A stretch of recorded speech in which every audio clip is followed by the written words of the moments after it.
Preшлого року Pokrajinski sekretariat za privredu potримал проект форуму женох, у котрим културно-просвітне друштво Карпати буде організовати з едукації і роботні о руських і українських народних вишивках і етношматах. Вчерajša promocija monografiji Narodne oblječivo bačvansko-srimskih rusnacoh i tanci bačvansko-srimskih rusnacoh bula hasnovita horeografom, tancošom i špivačom, kotrim potrebna pomoc koloruskih šmatoh. Imamo dosti, da povem, iskustva z výrobkom tej nošnji i obdumani to ta nova sekcija Forum ženoh kulturno-prosvitného društva Karpati, gdje sme probovali pozberati ženi, gdje bi oni združeno robili na tim výrobku u budućnosti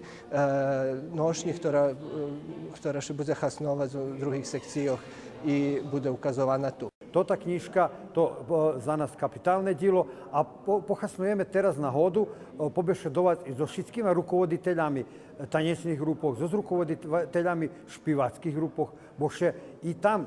труди і на случаю ще раз етнолошки, лебо статусні грішки,